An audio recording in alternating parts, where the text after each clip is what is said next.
Ноябрь. Холодно, идет дождь. Я еду на юг, к американской границе. А совсем недавно, 3 месяца назад, мы ехали по этой же дороге, и была совсем другая погода.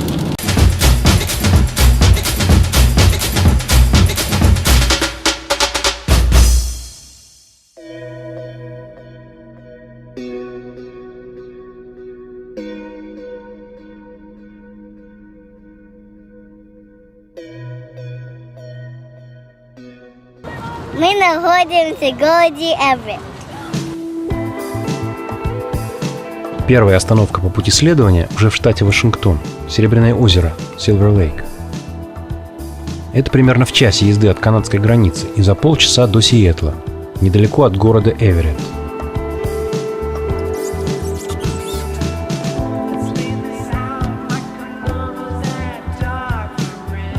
Яша, кушать!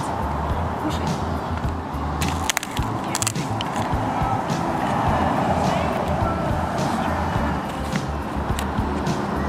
Сэндвич.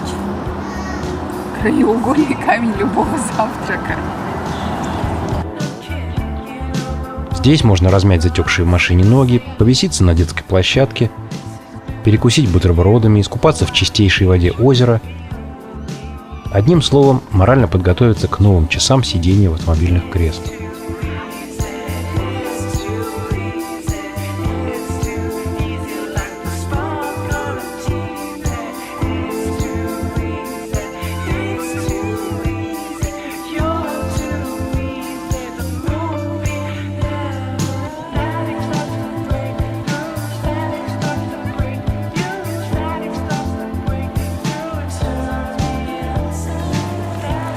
Это ты в чем в таком, Яш, ходишь?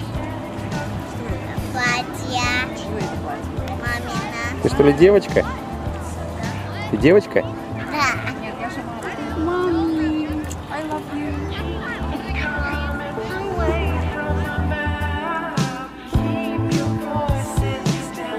Еще час, и мы уже южнее Сиэтла, в Такоме. Небольшой, опрятный, типичный город американского северо-запада. Он нам вполне понравился, хоть и прогулялись мы всего по нескольким улицам в даунтауне.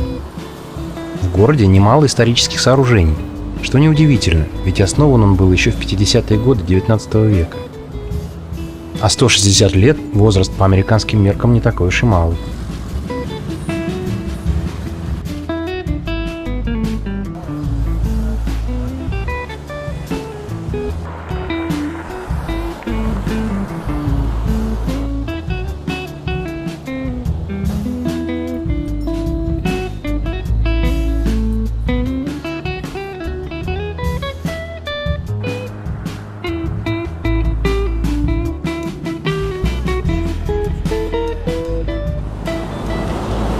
Это прям настоящие яблочки?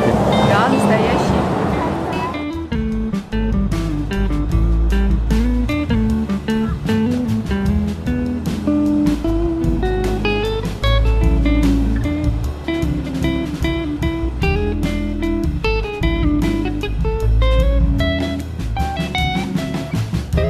Совсем рядом с городом величественно возвышается гора Рейниер.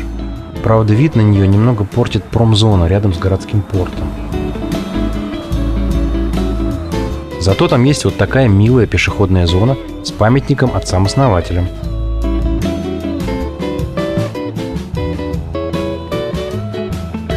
А индейские тотемные столбы с виду ничем не отличаются от ванкуверских. Яша тоже тотем пол.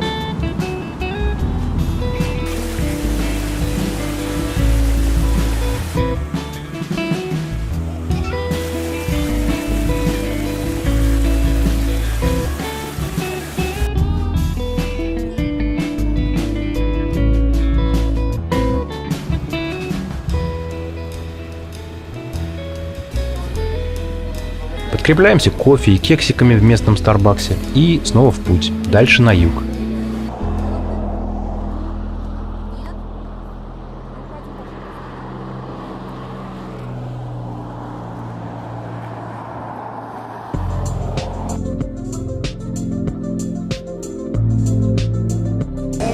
Мы приехали в Асторию? Мы приехали в Асторию. Фраза «поужинал в Астории» для жителей штата Орегон имеет совсем другой смысл. Так здесь называется маленький курортный городок, совсем рядом с дельтой реки Колумбия, при ее впадении в Тихий океан. Поужинать мы решили именно здесь, чтобы потом отправиться на ночевку в Сисайд.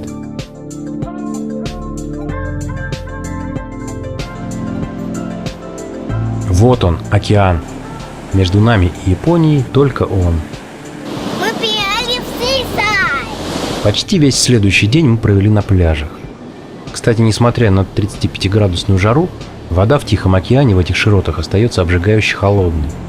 Зато воздух и песок в непосредственной близости к воде намного прохладнее, и уходить от этого блаженства совсем не хочется. Яшкины ноги по колено были совершенно ледяными, но вытащить его на сухой песок было просто нереально.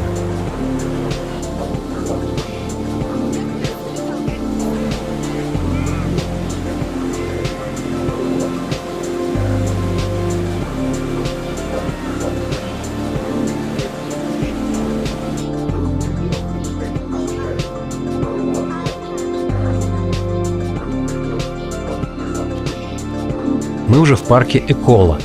Это еще немного южнее. Недлинная тропа от автостоянки, и вот мы на самом краю отвесного берега.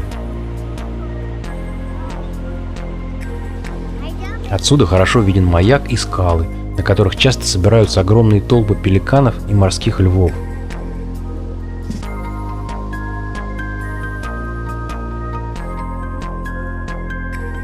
В зарослях на берегу замечено растение с до боли знакомым силуэтом. Нечто среднее между укропом и кураем.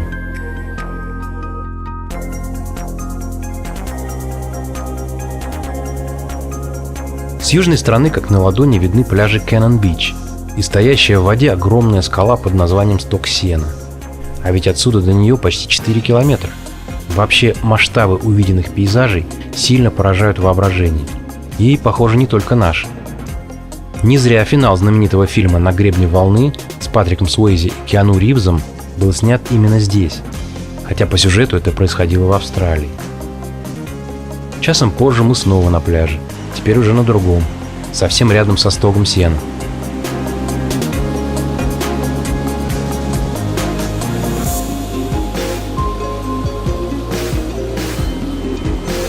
Вот и серферы. А вот и строители-мелиораторы.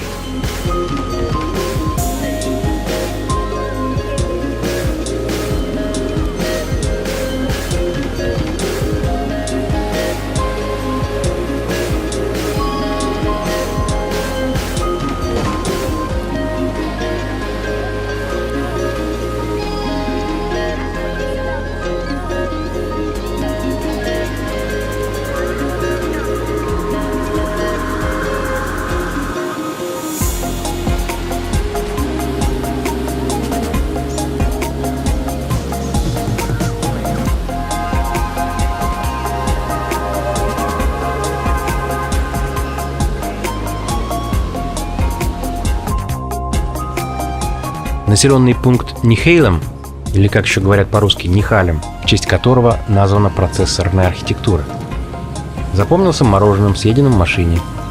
2 ряда домов по обе стороны дороги. Вот и весь Нихалем.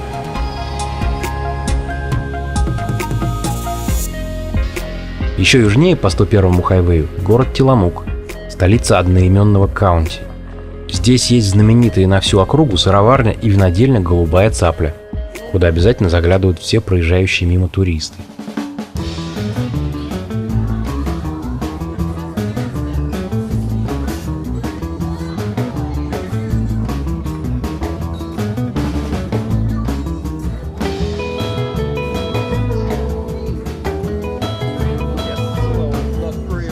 После дегустации вин можно купить понравившиеся сорта.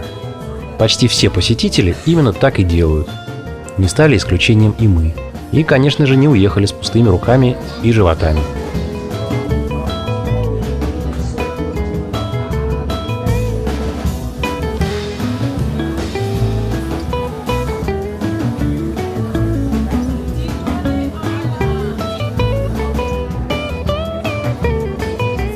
Ты что попробовал? Джам. Что? Джам. Джам.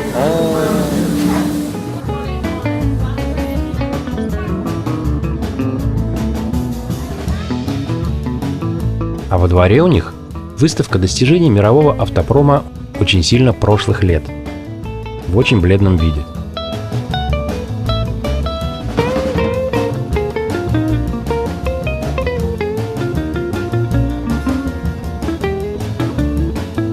После Теламука, самой южной точки нашего маршрута, мы свернули на восток, чтобы переночевать в Портленде, крупнейшем городе штата Орегон.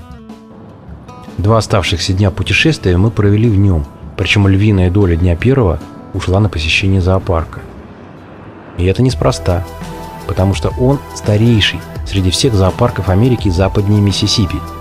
Его территория составляет 26 гектаров, и каждый год сюда приходит более 1 миллиона посетителей, чтобы посмотреть на 2 с лишним тысячи обитателей, представляющих 260 различных видов животного мира.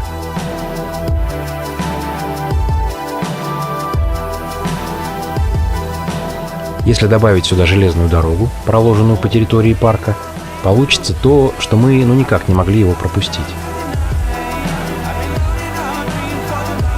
Но даже в темпе галопом по Европам мы вряд ли одолели и половину экспозиции.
Единственное место, где мы задержались чуть подольше, это аквариум с морскими львами.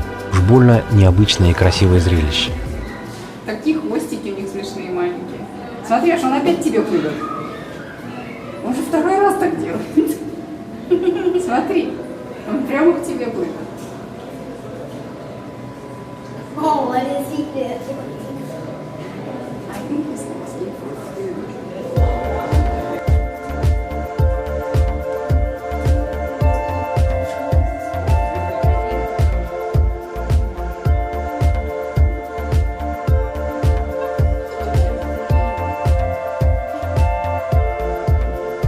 Смотри, он тащит целое ведро, Яша, смотри.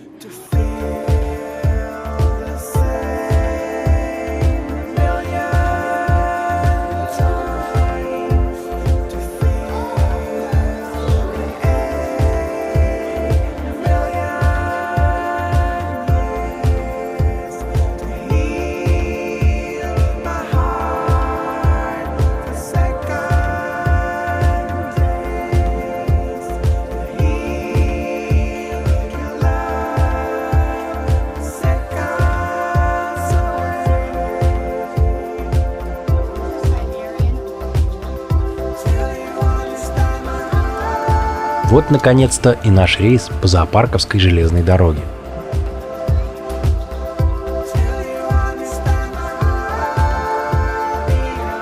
Вот где сейчас? На паровозе. Куда едем? Я не знаю. Зоопарк.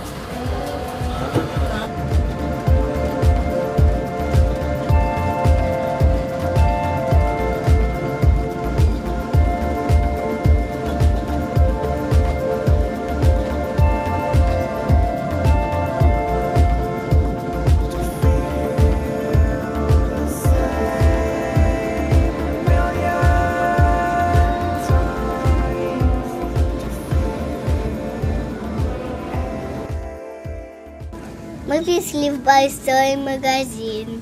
Что мы здесь делаем? Не знаю.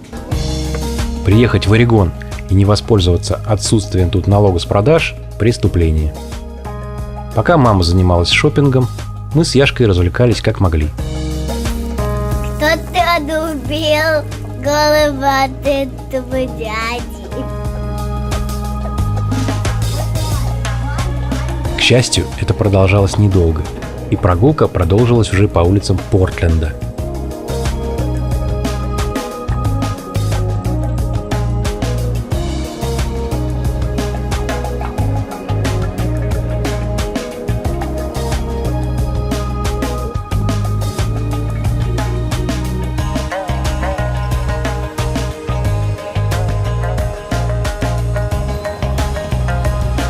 Сначала мы прошлись по даунтауну пешком.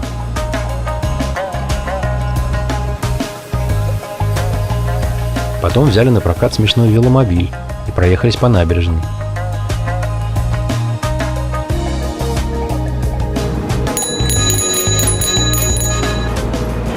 Мама, привет! Привет. Тебе здесь нравится? Нет, мне страшно. Почему? Потому что ты отпустил руку.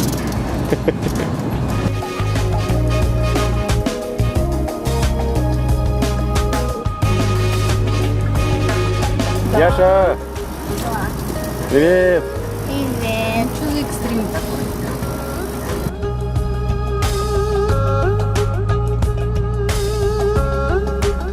Потом надолго застряли возле фонтана. В жару уходить от него не хотелось никому.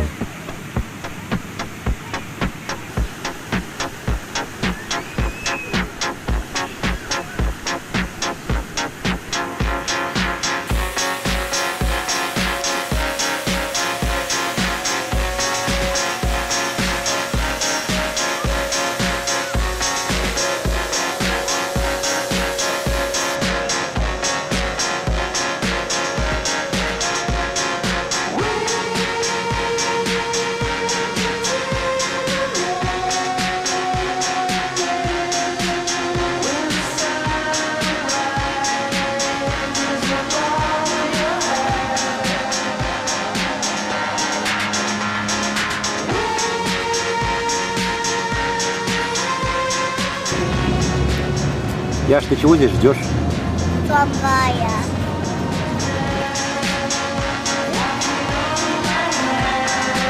Что бы кто ни говорил, а Портленд все-таки очень приятный город. С историей и характером. Вот, например, трамваи. Где еще такие увидишь? А какие шикарные тут фрики.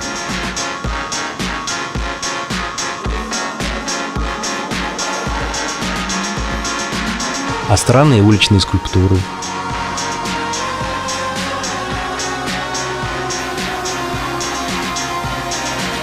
А уличные барабанщики.